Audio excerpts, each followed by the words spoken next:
এখন বর্ষাকাল আর বাইরে এখন খুব বৃষ্টি হচ্ছে। এই মনোরম পরিবেশে হাক্কা নুডলস হলে মন্দ হয় না, তাই মন চাইলো আজ হাক্কা নুডলস বানাতে হবে। আর এই হাক্কা নুডলস বানানোর জন্য সবার প্রথমে নুডলসগুলোকে সিদ্ধ করতে হবে। আর এই নুডলস সিদ্ধ করার জন্য গরম জলে কিছু পরিমাণ লবণ এবং কিছু পরিমাণ তেল দিয়ে জলটা খুব ভালোভাবে গরম করে তারপরে নুডলসগুলো দিতে হবে। এইভাবে করলে নুডলসগুলো একে অপরের সঙ্গে লেগে যাবে না, নুডলসগুলো খুব সুন্দর তৈরি হবে। এবং নুডলসগুলো সিদ্ধ হয়ে গেলে সঙ্গে সঙ্গে জল ঝরিয়ে নিতে হবে এবং কিছু পরিমাণ ঠান্ডা জল দিয়ে এগুলোকে ঠান্ডা করে নিতে হবে। এইভাবে সিদ্ধ করলে দেখবেন যে নুডলসগুলো একটা অপরের সঙ্গে কখনোই জড়াবে না। এরপর যে ভেজিটেবলগুলো আমি এখানে অ্যাড করছি সেগুলো কেটে নেব।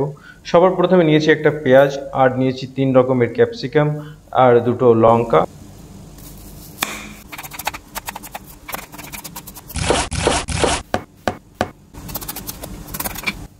এরপর গ্যাসে ফ্রাই প্যান বসাবো এবং ফ্রাই প্যানটি গরম হলে তেল দিয়ে দেবো।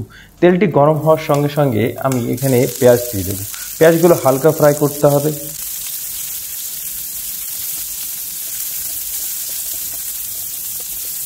এবং পেঁয়াজটি হালকা ফ্রাই হওয়ার পরে সঙ্গে সঙ্গে কেটে রাখা বাকি যে ক্যাপসিকামগুলো ছিল সেইগুলো একে একে দিয়ে দেবো।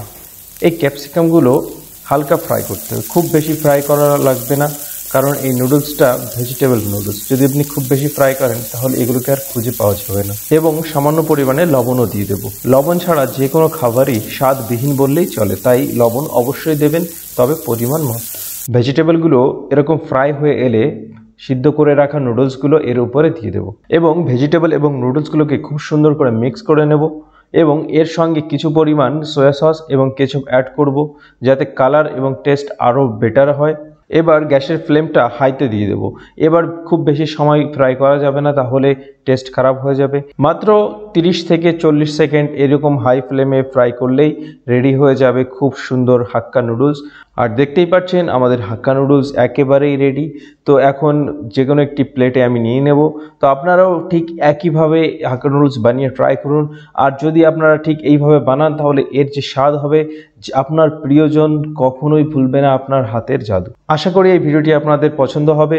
যদি পছন্দ হয় তাহলে চ্যানেলটি সাবস্ক্রাইব করবেন, ভিডিওটি লাইক করবেন আর বন্ধুদেরকে অবশ্যই শেয়ার করবেন। সবাই সুস্থ থাকবেন, ভালো থাকবেন। দেখা হবে পরের দিন আরেকটি নতুন রেসিপি নিয়ে।